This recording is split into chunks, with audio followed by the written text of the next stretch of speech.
We're here in the middle of May right now, and we're out here with the ewe flock with their lambs, and we're in the middle of the spring flush.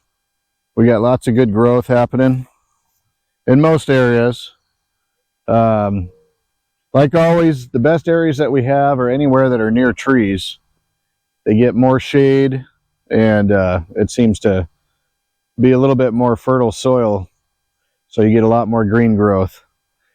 Other areas that are out in the pasture that just haven't been taken care of, those areas are still lacking fertility, and you can definitely tell that the forage just isn't as good. You have different kinds of grass that the sheep don't actually want to eat, and there's just not that much broadleaf stuff out there. Since we run sheep primarily out here, we don't have any cattle or anything like that yet. We like having all the variety of different broadleaf plants out here that the sheep like to eat. If we had cattle, they'd be more just into the grass, and the broadleaf stuff maybe a little bit less.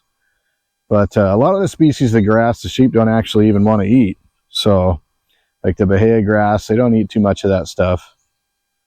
Or excuse me, the Bermuda grass here, they don't eat too much of that. And there's some other stuff out there that they don't eat. There's this weird kind of dark purplish color stuff that they're not really into eating. They really don't touch it.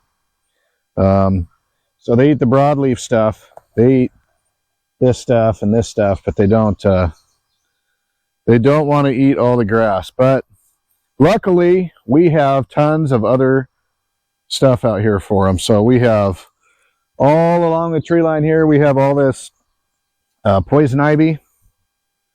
They love to eat that. Any kind of briar, sticker bushes, they love to eat that stuff. Leaves from the trees, pretty much any kind of broadleaf plant grown out of the ground, they're going to chow on it. Take you guys through here and show you what we're working with at the moment. So it looks really good.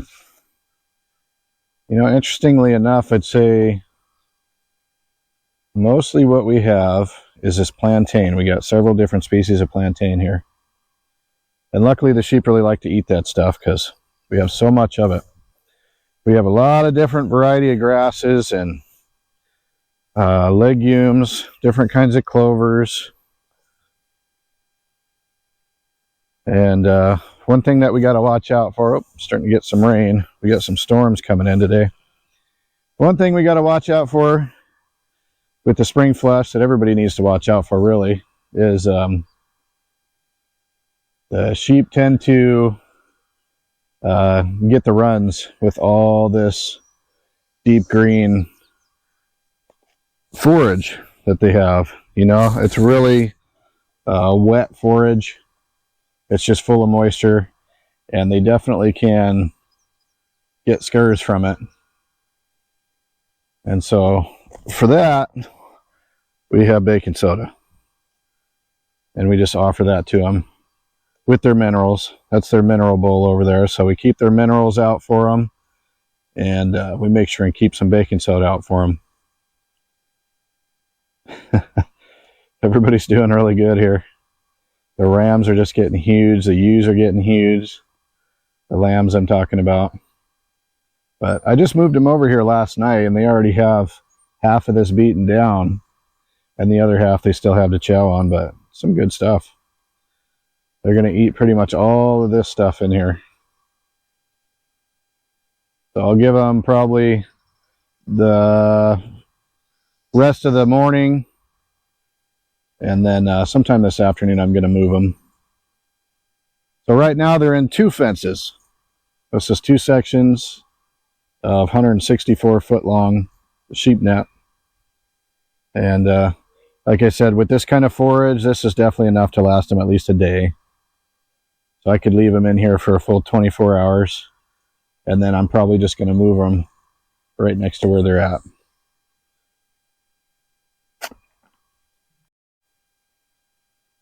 This is where they were yesterday. They had this long lane back here. Actually, this was day before yesterday, I guess. So they cleaned that out. This was really thick and tall, mostly with ivy. And there's a few little plants left, but they ate most of it. You can definitely see the line.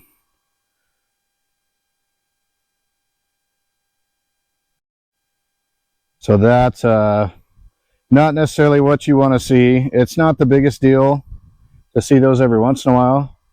You know, but with sheep, you want to see more pellets. You don't really want to see pats like a cow would have. But just because of how green and luscious all this stuff is, you do end up with those. Now this is where they were at yesterday. And you can see there's pellets, and then you can see the dung beetles are already working on this stuff. And that's what we want to see. They're burying this stuff, and it's just like fertilizer.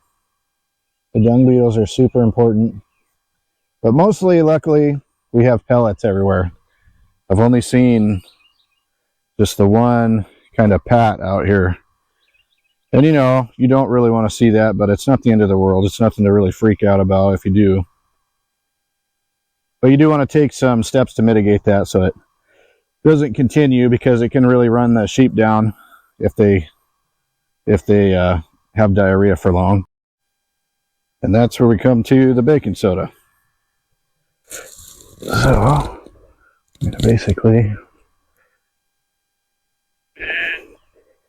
give them just enough that they can eat today, because we're going to get some rain and it will just ruin this stuff.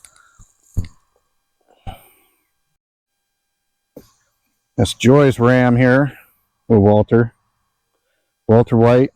He's pretty cool. He's pretty friendly. Neat thing is, when you have a friendly ewe, their lambs tend to be more friendly also. We got some that are a little skittish. Daisy here, she's a little skittish. She's not crazy skittish, but she definitely isn't going to let you pet her. But then Joy does.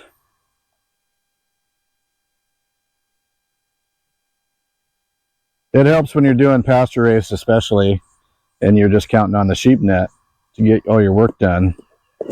And you really also have to kind of count on the sheep being friendly and letting you work them. If they're real skittish, it can be more challenging. You know, if you have handling equipment, you don't really have to worry about that too much, because they just don't really have much of a choice in the matter. But you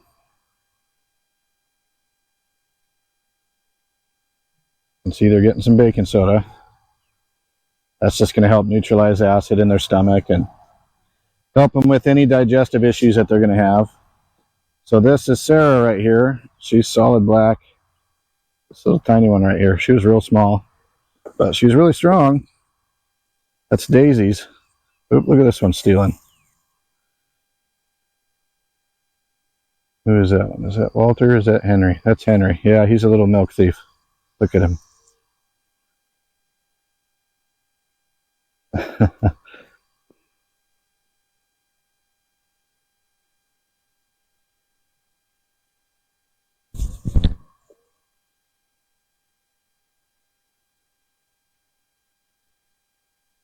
Lots of benefit to having their minerals out here for them, though. How you doing there, Heart? Hi, Joy. Hi, Joy. Here's little Walter. He's got little horns. Pointy little horns.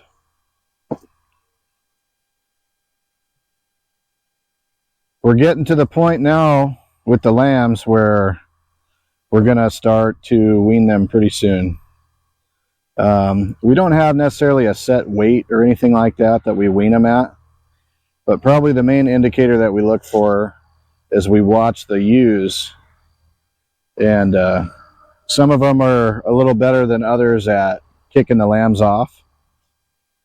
Probably if we were doing more of a open grazing, you know, a continual graze where we just had a huge paddock that they stayed in for weeks at a time or something like that, then it would be easier for the ewes to reject their lambs trying to milk off of them.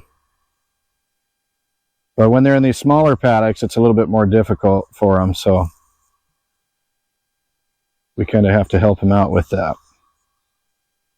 And so we watch and make sure that they're not getting too run down. You don't want to let them get really, really skinny, because obviously it's just not good for them. And it's going to be more difficult for them the following year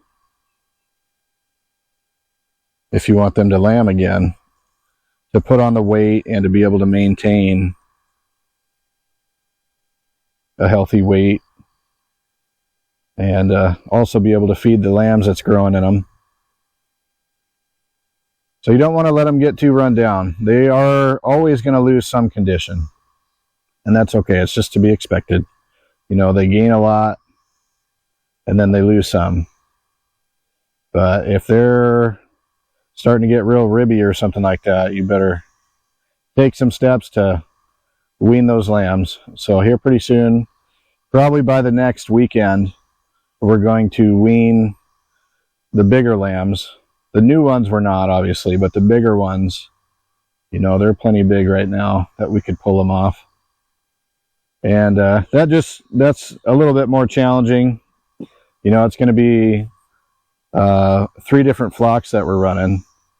And with the lambs, they're going to want to try and get back to the mom. So there's got to be some level of separation that kind of keeps the lambs from thinking that they're going to easily get back to their moms.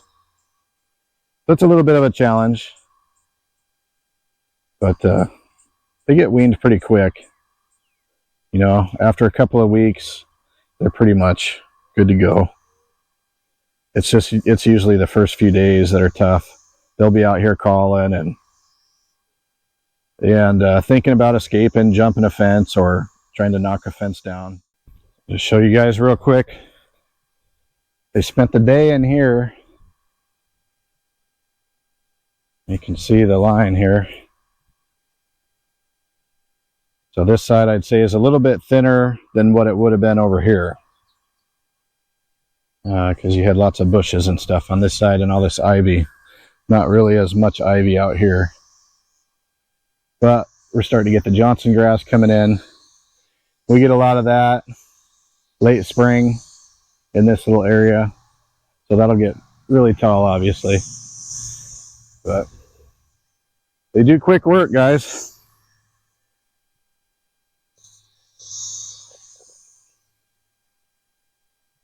They're definitely a little bit different than goats, but they still eat most of this stuff. I mean, this was basically solid ivy.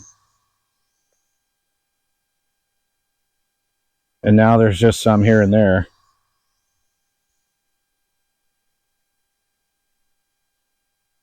And they went all the way out to the driveway. They didn't eat it all, but if we would have left them in here for another half a day, I bet the rest of this would have been gone.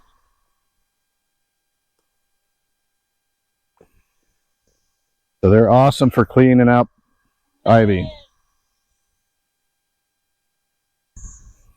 You don't necessarily want them to eat every single last speck of grass and plants in the area. You know, especially if you're in a real warm climate that has a lot of evaporation. So we don't necessarily want them to clean it completely off. But they trample a lot down, especially lanes, guys. If you're wondering, you know, what's a good shape of a paddock for sheep, it definitely depends on what you're trying to accomplish. If it's just a matter of feeding them and trying to make sure they're comfortable, you know, a big square or even kind of a big semicircle is perfect for them. If you are trying to make sure that you're beating back the wilderness, then a lane is perfect. And if you are running a lot of sheep, or if you have lambs, oh, are you calling me? That's Spring. That's Betty's lamb there. She's super friendly. She's just like Betty. She'd come over and let me pet her for hours. She's really neat. Her and Walter, Joy's ram lamb. But yeah, she's really neat. But if you have lambs then you don't want to make too tight of a paddock for them. You know, everybody needs a little bit of space.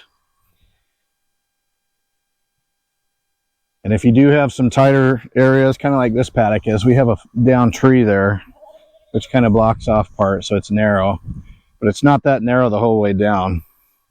So I just want to caution you guys against making too narrow of a paddock. Because you don't want the sheep trying to get around each other in a really tight paddock, because that will cause problems. You know, they'll end up getting caught up in the fence. That doesn't happen very often because I don't make really tight paddocks usually. But if you do, or if you make corners that they have to go around, that can cause problems also. It's best just to have a nice straight open area for them. But you can do lanes, you just don't want to make them too narrow, especially if you have lambs. You know, because this stuff, I even trip on the fence sometimes, so they obviously can too. And the lambs aren't going to be paying near as much attention. If you make them go around a corner, or if you make them run around each other to go around a corner, they can get confused and just not be paying attention and get tangled up in the fence. But it's happened a couple of times when I was in the paddock with them. So, but it doesn't usually happen when I'm not out here. I've seen it a couple of times. This year, actually, I had it happen twice. And I think it was pretty much my fault. I think I pretty much startled one of them, got in its way, and made it try to run around me. And it ran into the fence and got tangled up. And you know, this fence, if they get tangled up in it, they just kind of thrash it. But luckily, for the most part, if I'm not out here causing trouble with them, they don't usually do that on their own. I don't come out here and find the fence all thrashed all the time or anything.